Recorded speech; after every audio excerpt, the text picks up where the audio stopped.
Hi guys! Ako'y nakaluto ng pumpkin bilo-bilo. Ito yung niluto kong merienda ngayong hapon.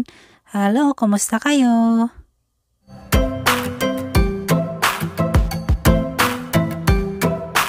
Hi guys! Ito isang pumpkin. Tanggalan muna natin siya ng seed saka yung skin niya para diretso yung pag-steam natin, pagluto natin dito sa gagawin natin itong pinakasabaw ng bilo-bilo. Hindi ka kasi nilagyan ng gata, kaya ito yung ginamit kong pumpkin na lang. Masarap naman siya. Lalagyan mo lang siya ng asukal. Ayan. Tapos yung bilo-bilo natin, yung glutinous flour na binilog natin. Yan guys, ako yung magbabalat muna nito. Tatanggalan muna natin ng mga seed. Tapos babalatan natin para diretsuhan yung luto ko. Tapos iyan nyo na, durogin nyo na lang pag naluto na yung kalabasa, yung pumpkin guys. Itong buto pwede nyo i-dry at itanim, magtutubo din siya. Guys, ito, diretso lang natin gawin.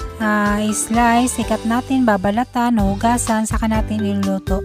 Kung pwede naman siya i-steam at i-blend nyo na lang. Pero ako ang gagawin ko dito, diretso kong iluluto dun sa water.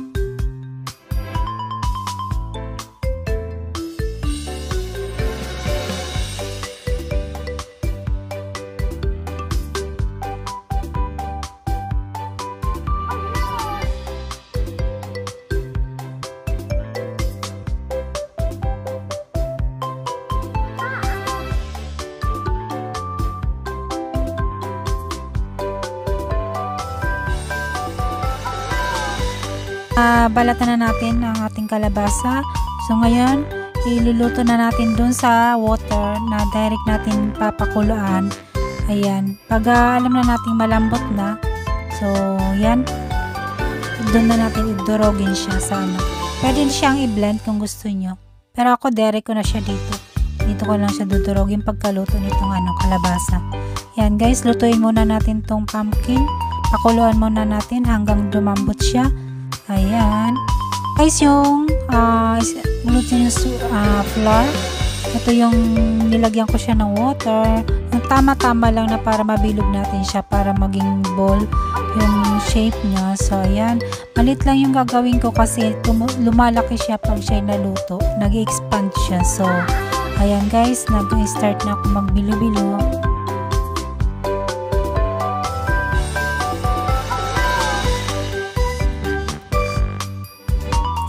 Yan guys, habang nagpapakulo tayo ng pumpkin, antayin nating maluto yun. Nag-start na ako bilog-bilog ng glutinous flour.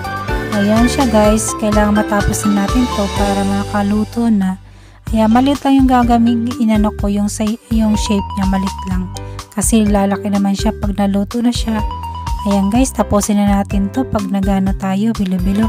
So, kailangan malinis yung ating kamay, lagi lang maghugas. At saka guys, etong para hindi dumikit sa kamay nyo, naghuhugas ako after mga 10 minutes para hindi yung flour dun sa kamay ko hindi dumikit. So, ayan, tapusin na natin magbilog-bilog.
So guys, lumambot na yung ating kalabasa, yung pumpkin. So ngayon, dodorogin na natin siya.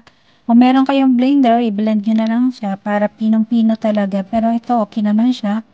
Ginanito ko na lang.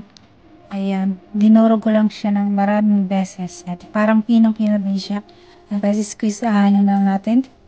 Ayan guys, saka natin pakuluan siya tapos ilagay na natin yung bilo-bilo. Yung asukal at bilo-bilo guys. Ayan. Habang tayo nagpakulo na, mag-ready na tayo ng ano. Dinagdagan ko siya ng water, isang cup. Para hindi siya masyadong malapot dun sa unang ng kalabasa, yung sabaw niya. So, nag-add ako ng sa kanila, lalagyan ko na siya ng 1 cup ng sugar. Pag, gusto niyo, lagyan niyo rin siya ng 1 teaspoon na salt. Dagdag lang. Hindi ko siya dadagdagan ng maraming sugar. Ano lang siya,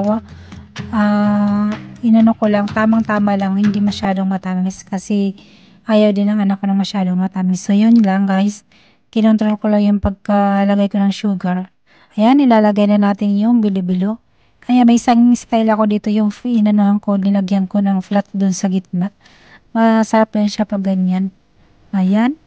Naisisama ko muna kasi pag magtatalansikan ba yung kalabasa. Ayan guys, dahan-dahan lang tayo sa paglagay. Ayan.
Tinakpan ko siya para siguradong lutong-luto yung pinakabilo-bilo nating kasi para hindi siya maglasang flour. Ayan, ngayon lalagyan na natin yung minix kong flour para maging sticky yung yung sabaw niya. Ayan, konti lang naman ang hinalo ko.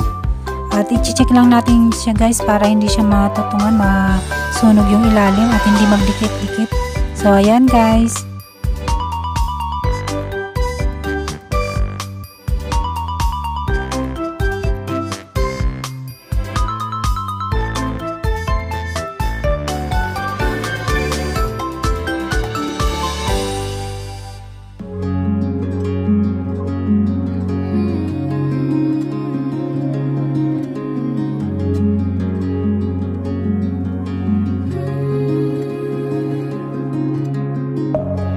Within, here we go, but somehow I'm caught in the middle.